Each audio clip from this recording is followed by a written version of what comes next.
Hello and welcome. So this lab is going to be about installing Exchange Server for our New York office, and this is part 2. So in part 1 we installed the components and prerequisites for our New York Exchange Server. So now we are ready to install our Exchange Server, and let's get it started. So in this Exchange Server, as this is the second Exchange Server in your organization, you do not need to run AD Prep or Schema Prep, because we already ran it in here and already prepared our schema in our Active Directory. So we do not need to run it again. You only need to run it one time when running on a same domain.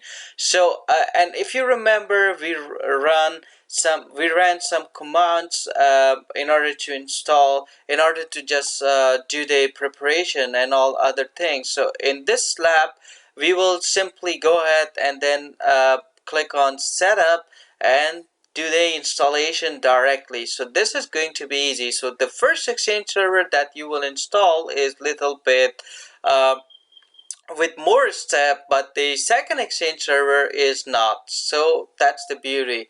So connect to the internet and check for updates. I'm not gonna do that for now, but it is a good practice.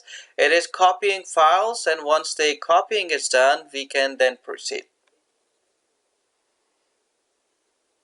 Alright, so this is the introduction page. I'll click next. If you want to read, you can read. I will accept the agreement, and I'll use the recommended settings for checking for solution and errors and everything.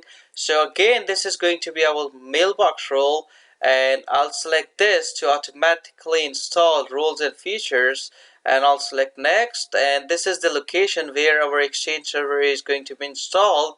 The required disk space is this much, which is almost like 8 GB, and 8 GB something, and then disk space available is 40. So we are good to do the installation.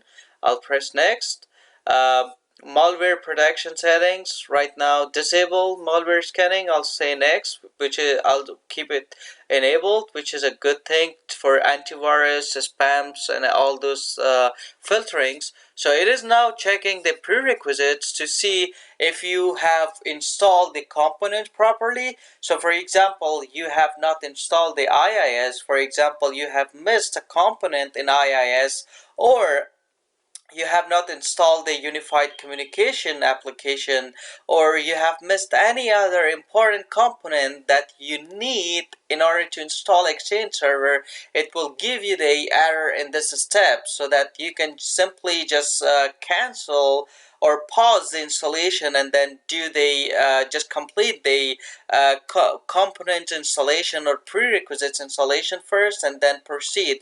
So that's going to take a while, or it's going to take time. So I'm just going to pause the video and see how much time it's going to take, and then I'll be back to just show you if it's going to come up with errors, or it's gonna pass, because we have done the installation of the prerequisites completely and properly. Alright, so the readiness check and prerequisite check is done, and we already got one warning, and this is about send connector. It is because we did not set up any connectors yet, so we will just ignore that because it's a warning. But whenever it's error, it means that you cannot proceed. So warnings are not critical. So I'll just click on install. Now it's going to start the installation, and it will copy Exchange files, and then it will do the step 2 to step 14, if you remember when we did the installation for our Sacramento Exchange Server. So I'm gonna pause the video here, and just gonna let it go through step 2 to step 14, and once we are done, then we will just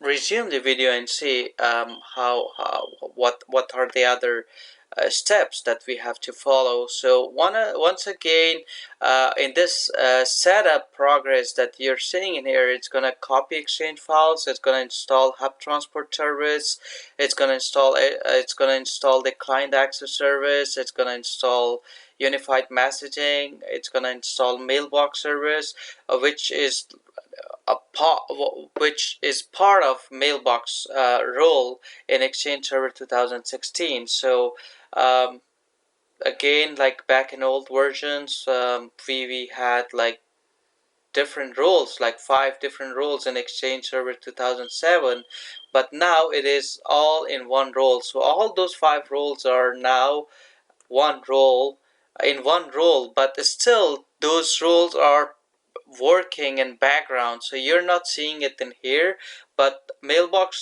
server or mailbox rule is performing all those jobs for you.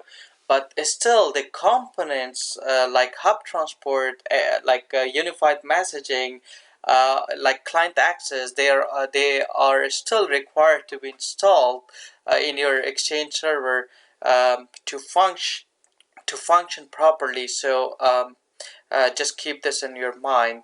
So I'm gonna pause the video here and we will come back once we are done with all these steps. Alright, so finally the installation is completed and it took like 30 or 40 minutes to complete. So we are now done with the installation. So I'll just click on finish and you see that Microsoft Exchange is telling us congratulations. Okay, thank you for telling us congratulations.